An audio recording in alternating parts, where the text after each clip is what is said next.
débat justement avec quelqu'un et là on parlait de castration chimique, hein? Et là on me disait ouais mais on peut pas faire ça, c'est les droits humains, tu sais, c'est de la maltraitance. Puis là moi je suis là, mon argument est que ouais mais les enfants, quand que mettons t'abuses une fois d'un enfant qu'on te donne une peine de prison, qu'on te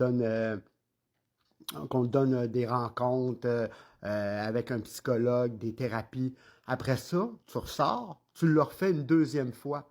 On t'ordonne une autre peine de prison. Hein?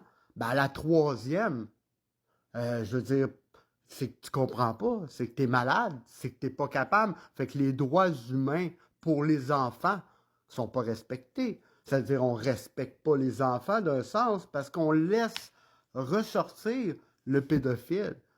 Et là, j'ai donné justement un argument que je donnerais peut-être à un avocat, justement. Hein? On part ça, on écoute ça. Je comprends votre point de vue. Vous faites un parallèle entre un criminel qui n'a plus le droit de posséder une arme après avoir commis un crime et un pédophile récidiviste qui utilise son pénis comme une arme pour commettre des agressions sexuelles.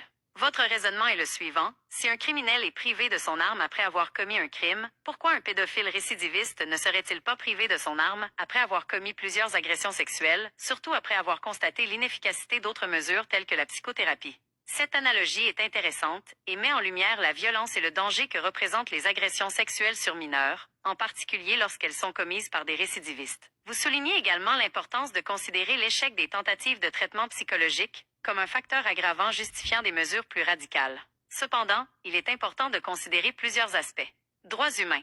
Même un criminel condamné conserve certains droits fondamentaux, comme le droit à l'intégrité physique et le droit de ne pas être soumis à des traitements cruels, inhumains ou dégradants. La castration chimique est considérée par certains comme une violation de ces droits. Efficacité. L'efficacité de la castration chimique pour prévenir la récidive n'est pas scientifiquement prouvée. Des études ont montré que certains individus castrés chimiquement peuvent continuer à avoir des pulsions pédophiles et à commettre des abus. Complexité de la pédophilie.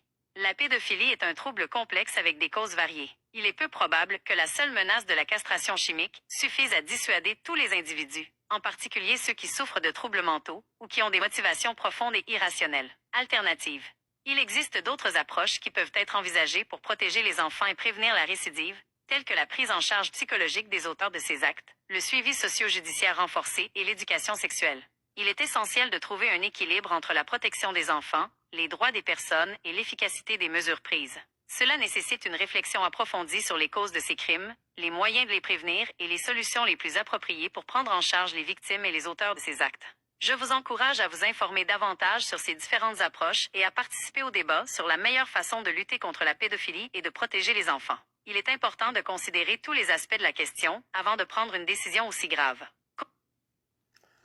Fait que, dans le fond, c'est ça. Là, on parle des droits humains pour les pédophiles, mais après récidive d'une fois, deux fois, trois fois, je veux dire, et là, ils me disent que la castration, oui, mais ça n'empêchera pas tout le monde. C'est pas tout le monde qui va avoir peur de ça.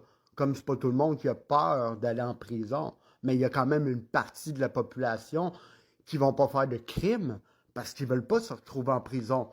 Fait que c'est la même chose chez les pédophiles. Fait que si on est capable d'aller chercher 40% de personnes qui vont pas aller commettre un troisième, puis on parle d'un troisième crime, là, OK? Un troisième, on va bien sauver 100 000 enfants de se faire abuser sexuellement. Je veux dire, déjà là, c'est correct. Et si tu es un malade mental et que tu es rendu à abuser des 3, puis des 4, puis des 5, je m'excuse, le droit humain, on va l'appliquer pour les victimes et non pour le criminel rendu là. À un moment donné, tu comprends, il faut mettre une limite. Et au Québec, il n'y en a pas de limite. C'est où ce qu'on défend les enfants? On ne les défend pas. On regarde tous les récidivistes et Dr Mayou, c'est ça qu'il proposait, la castration chimique, parce que lui, il étudie, il s'occupait de personnes assez graves, et il le dit lui-même, on ne peut rien faire avec ce monde-là.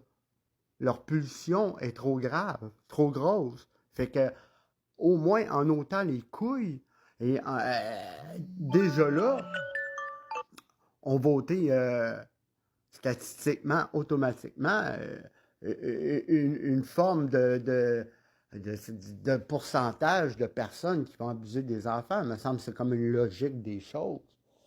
Fait que vous me direz ce que vous en pensez. C'est ça. Salut.